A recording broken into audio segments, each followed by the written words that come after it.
The text came in at 3:47 p.m. on December 18th, right in the middle of my quarterly review meeting with my investment team. I glanced at my phone and saw my brother Michael's name on the screen. Hey everyone, don't come to Christmas this year. Patricia and I decided we want a peaceful holiday with just our family. We don't want any drama. Thanks for understanding. Michael. I stared at the message for a moment, then typed back, understood. My CFO Sarah Chin noticed my expression. Everything okay, Mr. Anderson? Just family business, I said, setting my phone aside. Where were we with the residential lending portfolio? Current outstanding loans total $847 million across 2,300 properties, Sarah continued. Default rate remains under 0.3%, and we're seeing strong demand for our private lending services. I nodded, but my mind was elsewhere. 20 minutes later, as the meeting wrapped up, I made a phone call. First National Bank, Private Banking Division, this is Jennifer. Jennifer, this is David Anderson from Phoenix Capital. I need to discuss loan number 2847 to 5521. The property at 1247 Maple Street. Of course, Mr. Anderson. What can I help you with regarding that account? I'd like to exercise the acceleration clause and call the loan due immediately. There was a pause. Sir, that's a $680,000 mortgage with payments current. Are you sure you want to accelerate? I'm sure. Please prepare the documentation. The borrowers have 30 days to pay in full or face foreclosure proceedings. Understood, sir. We'll process this immediately. I hung up and looked out my office window at the city skyline. Somewhere out there, my brother was preparing for his peaceful Christmas, completely unaware that I owned the mortgage on his dream house. The irony wasn't lost on me. Michael had always been the golden child, the successful attorney, the perfect husband, the responsible one who bought a house in the suburbs and started a family. I was the disappointment, the one who dropped out of law school, the one who started a risky investment business, the one who never seemed to settle down. What they didn't know was that my risky investment business had grown into Phoenix Capital, a private lending and real estate investment firm worth $3.2 billion. While they saw me as the family failure, I'd been quietly building an empire. The house at 1247 Maple Street had a special history. 2 years ago, Michael had called me in a panic. He and his wife Patricia had found their dream home, but their conventional mortgage had fallen through at the last minute due to some credit issues from Patricia's previous marriage. David, I need a favor, he'd said. Do you know anyone in private lending? We need $680,000 and the sellers won't extend the closing date. I'd smiled. Actually, I might be able to help. Let me make some calls. What I didn't tell him was that Phoenix Capital had recently started offering private residential mortgages. Instead of revealing that I was the lender, I'd structured the loan through First National Bank, which serviced mortgages for our firm. To Michael and Patricia, it looked like a regular bank loan. They'd been making their monthly payments of $3,200 religiously for 2 years, never knowing they were paying their failure brother rent on their own house. The exclusion from Christmas wasn't sudden. It had been building for months, maybe years. It started with little comments from Patricia about my lifestyle choices. The fact that I wasn't married, didn't have kids, drove an older car despite apparently having money. David just doesn't understand family responsibilities, she'd said at Thanksgiving. It's easy to be carefree when you don't have a mortgage and children to worry about. Michael had nodded along. Some people never grow up, I guess. The comments escalated after I'd missed their son Tommy's birthday party last month. I'd been in Chicago closing a $50 million property acquisition, but to them I was just making excuses. David always has some work emergency, Patricia had complained to my mother. It's like he doesn't even care about family. My mother, ever the peacekeeper, had defended me. Patricia, David works very hard. His business is doing well. Is it though? Patricia had shot back. He still lives in that tiny apartment. He still drives that old car. If his business was really successful, wouldn't he show it? What they didn't understand was that I lived modestly by choice. My tiny apartment was actually a penthouse I owned in one of downtown's most exclusive buildings. My old car was a perfectly maintained classic that I preferred to flashy new vehicles. I'd learned early in my business career that wealth whispers, it doesn't shout. But to Patricia and Michael, appearances were everything. Their $4,500 a month mortgage payment was a status symbol. Their new BMW lease payments were worth the financial stress because of how the car looked in their driveway. Their maxed-out credit cards were justified by the lifestyle they wanted to project. The Christmas exclusion text had been carefully crafted, I could tell. Michael had written it to sound reasonable and mature. "We want a peaceful holiday," made it seem like I was the problem, the source of drama that needed to be avoided. The timing was deliberate too, December 18th, late enough that I couldn't make other plans but early enough that they could claim they'd given me notice. But what really got to me was the assumption. They'd assumed I'd be devastated. They'd assumed I'd beg to be included. They'd assumed I had nowhere else to go and nothing else to do. They were wrong on all counts. I spent the evening reviewing Michael's loan file. The original application showed a household income of $180,000, good money, but not enough to comfortably afford a $680,000 house plus their other expenses. Patricia's credit score had been 640 due to a previous bankruptcy. Michael's debt-to-income ratio was borderline. Any conventional lender would have required a larger down payment or a co-signer.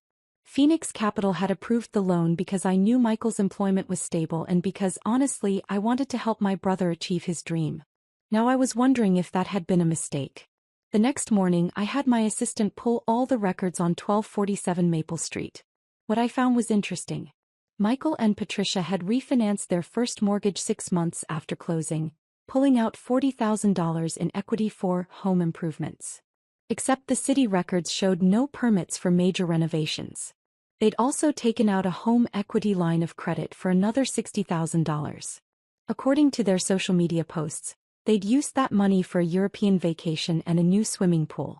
Their total debt on the house was now $780,000, more than the current market value of $750,000. They were underwater and leveraged to the hilt. Most concerning was the payment history. While the mortgage payments had been on time, they'd been consistently late, usually by 10 to 15 days each month. The late fees were adding up. I called my property manager.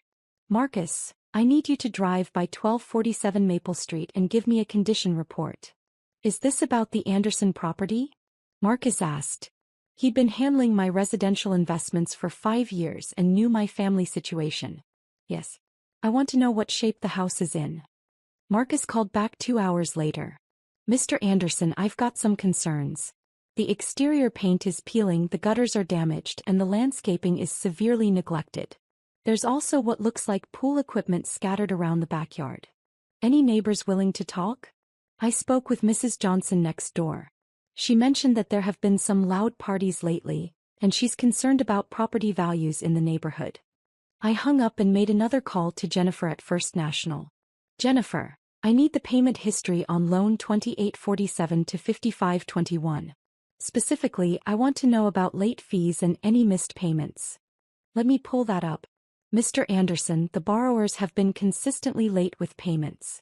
Never more than 30 days, so we haven't reported it to credit agencies, but they've paid $4,800 in late fees over the past year. Have they contacted you about any payment difficulties?" "Not officially, but the last time Mrs. Anderson called, she asked about payment deferral options. She didn't follow through with an application though." The picture was becoming clear. Michael and Patricia were living beyond their means, using their house as an ATM and struggling to keep up with payments. They were one financial emergency away from default. On December 23rd, I received another text from Michael. "Just wanted to confirm you're not planning to show up tomorrow. Patricia has been stressed about the possibility." I stared at the message for a long time. Patricia was stressed about the possibility of me showing up to Christmas? At my own family gathering? I typed back, "Don't worry. I'll be spending Christmas elsewhere." That was true. I'd made reservations at the Four Seasons in Aspen, where I'd be spending a long weekend skiing and enjoying room service. It would be more relaxing than dealing with family drama.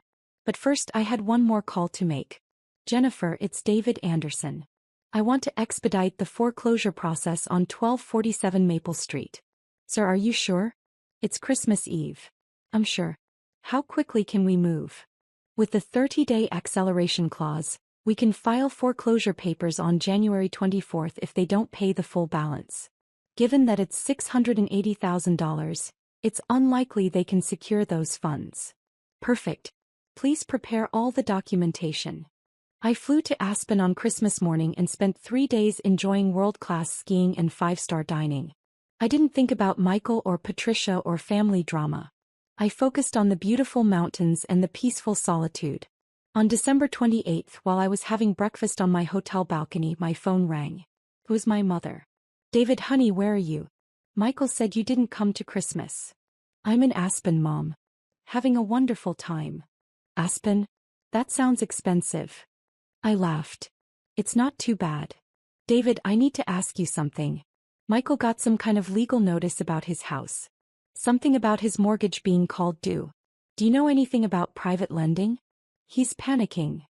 I took a sip of my coffee and looked out at the snow-covered peaks. "What kind of notice?" "Something about Phoenix Capital demanding full payment of his mortgage. He says he has 30 days to pay $680,000 or they'll foreclose." "David, that's impossible. No one has that kind of money just sitting around." "Phoenix Capital, you said?" "Yes. Have you heard of them? Michael's trying to find out who owns the company, but they're very secretive." "Mom, Phoenix Capital is my company." Silence. "What do you mean, your company?" "I own Phoenix Capital. It's my business. And Michael is correct, he has 30 days to pay his mortgage in full." More silence. "David, are you saying you own Michael's mortgage?" "I've owned it since the day he bought the house. When he called me 2 years ago asking for help with private lending, I didn't arrange a loan for him. I gave him a loan." "But why didn't you tell him?" "Because he didn't ask. He assumed I was just making calls on his behalf. I let him think that." "And now you're foreclosing on your own brother?" I set down my coffee cup. "Mom, let me ask you something. Do you think it's appropriate for Michael to exclude me from Christmas because I cause drama?" "David, do you think it's okay for Patricia to tell people that I don't understand family responsibilities? That I'm immature because I don't have their lifestyle? That's not the same thing as taking someone's house. Isn't it? They've spent 2 years looking down on me, assuming I was unsuccessful, treating me like the family disappointment. All while living in a house that I bought for them. They didn't know." "Exactly. They didn't know, so they felt free to treat me however they wanted. Now they know." My mother must have called Michael immediately after our conversation, because my phone started ringing 20 minutes later. I let it go to voicemail. The first message was Michael and his voice was shaking. "David, Mom told me about Phoenix Capital. Please call me back. We need to talk." The second message came an hour later. "David, please. I know you're angry about Christmas, but this is our house. Our kids live here. Please call me." The third message was Patricia crying. "David, I don't understand what's happening. Michael says you own our mortgage? That can't be right. Please call us back." By the end of the day, I had 12 voicemails and 37 text messages. I ignored them all and went skiing. On December 30th, Michael drove to my apartment building. He didn't know I was still in Aspen, so he waited in the lobby for 3 hours before the doorman told him I was out of town. He left a note. "David, I'm sorry about Christmas. I made a mistake. Please don't take our house. We can work this out. Michael." On December 31st, Patricia posted on Facebook. "If anyone knows David Anderson or has connections with Phoenix Capital, please message me. We're facing foreclosure due to a misunderstanding." The irony of Patricia asking for help finding me while simultaneously not knowing I owned the company foreclosing on her house was not lost on my friends, several of whom called to ask if I'd seen the post. On January 2nd, Michael went to First National Bank and demanded to speak with someone about his mortgage. Jennifer told him that all decisions regarding Phoenix Capital loans had to be made by the company directly. "How do I contact Phoenix Capital?" Michael asked. "You can submit a written request for loan modification to their corporate office," Jennifer replied, handing him a form. Michael filled out the form requesting a meeting with Phoenix Capital's CEO to discuss his mortgage situation. The form landed on my desk the next morning. I returned from Aspen on January 3rd, rested and clear-headed. My assistant handed me a stack of messages, 47 from family members, 12 from First National Bank, and 6 from attorneys Michael had apparently consulted about fighting the foreclosure. I called Jennifer first. "Mr. Anderson, the borrowers have been calling daily. They're requesting a loan modification meeting." Set it up for January 15th at 2 p.m. Conference room A. Should I tell them who they'll be meeting with? Just tell them they'll be meeting with the decision maker. Next, I called my attorney. David, I've been getting calls from some lawyer representing your brother. He's claiming the foreclosure is retaliatory and asking about family relationships between Phoenix Capital and the borrower. What did you tell him? I told him that Phoenix Capital makes lending decisions based solely on contractual obligations and payment history. The borrower violated the acceleration clause, so the loan is due. But any legal issues? None. The contract is ironclad, and they've been consistently late with payments. You're on solid legal ground. January 15th arrived cold and snowy. I dressed in my best suit and arrived at the Phoenix Capital offices early to prepare for the meeting. At 2 p.m. sharp, Michael and Patricia arrived with their attorney, a nervous-looking man named James Peterson. My assistant escorted them to conference room A, where I was waiting at the head of the table. The look on their faces when they saw me was worth the entire ordeal. David, Patricia whispered. What are you doing here? I'm the CEO of Phoenix Capital, I said calmly. Please, sit down. Michael was staring at me like he'd seen a ghost. You're the CEO? I'm the founder and majority owner, yes. They sat down slowly, their attorney looking confused. Mr. Anderson, Peterson said, I wasn't aware you had a personal relationship with my clients. They're my brother and sister-in-law, I replied, which makes this situation particularly disappointing. Michael found his voice. David, I don't understand. How long have you owned Phoenix Capital? 8 years. I started it after I dropped out of law school. But you said you were making calls on our behalf when we needed the mortgage. No, Michael. You said you needed help with private lending. I helped you. I just didn't specify that the help was coming directly from me. Patricia was starting to cry. David, we had no idea. If you'd known what? That I was successful? That I owned a multi-billion-dollar company? Would you have treated me differently? Of course. So you only treat people well when you think they're successful? She opened her mouth, then closed it. Michael leaned forward. David, about Christmas? What about Christmas? I made a mistake. I was wrong to exclude you. Why? Because you're family. I was family on December 18th when you sent that text. What's changed? Michael looked at his hands. We didn't know who you were. You knew exactly who I was.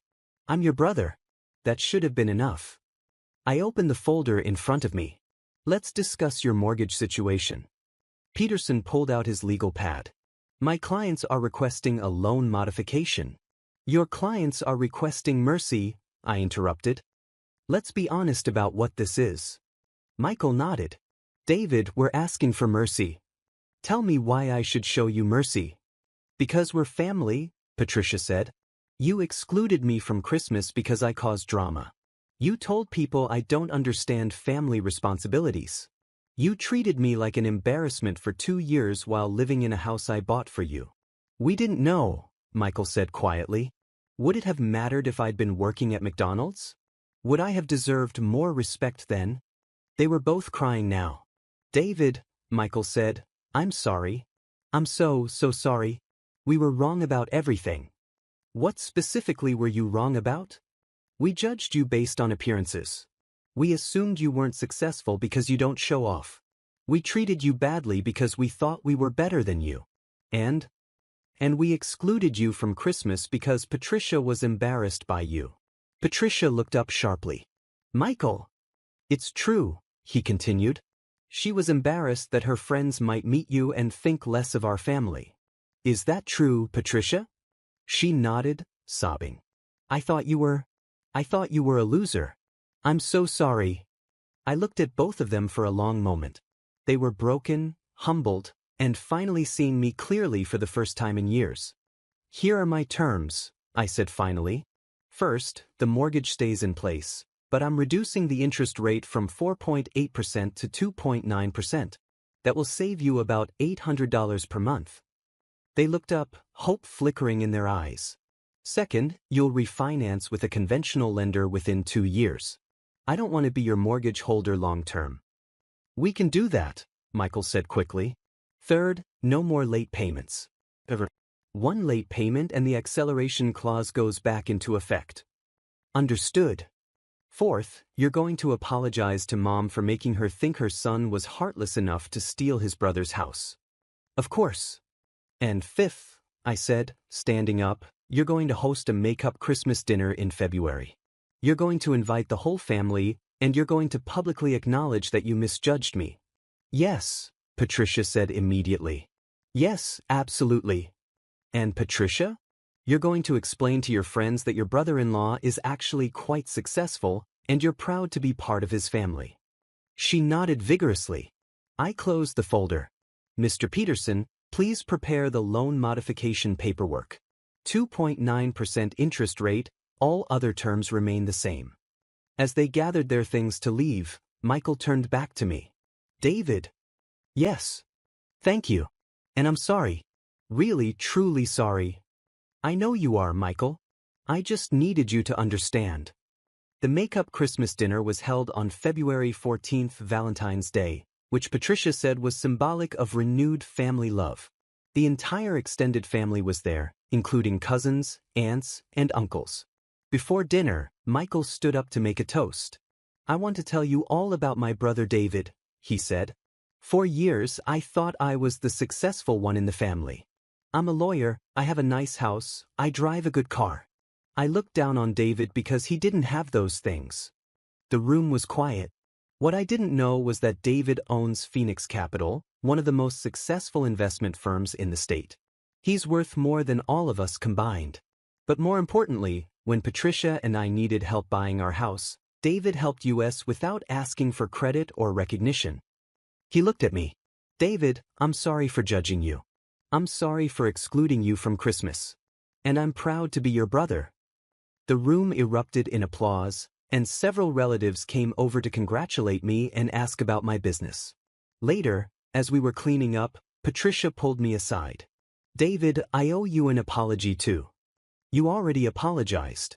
Not properly. I was horrible to you. I said terrible things. I made assumptions about your life without ever bothering to get to know you. Patricia, let me finish. I want you to know that I've been thinking about why I acted that way, and I think it's because I was insecure about our own financial situation. It was easier to look down on you than to admit we were struggling. Are you still struggling? Less now, thanks to the lower mortgage payment. But David, I learned something important. Success isn't about what car you drive or how big your house is. It's about what you build and how you treat people. That's very wise. I learned it from watching you handle this whole situation. You could have destroyed us, but instead you taught us a lesson and gave us a second chance. A year later, Michael and Patricia successfully refinanced their mortgage with a conventional lender. They'd improved their credit scores, paid down their other debts, and increased their home's value with actual improvements. We now have monthly family dinners at rotating houses, and Patricia genuinely enjoys introducing me to her friends as her successful brother-in-law. Michael still practices law, but he's also started investing in real estate with my guidance. He's learning that building wealth is about patience and smart decisions, not just earning a high salary. Most importantly, they both learned that family is about more than appearances or success metrics. It's about showing up for each other, especially when it's not convenient or glamorous. The best part? Last Christmas, when they sent out invitations for their annual party, mine was the first one in the mail. Sometimes the most powerful lesson you can teach someone is what it feels like to lose what they take for granted. In this case, they almost lost their house, but more importantly, they almost lost their brother. I'm glad they chose to keep both.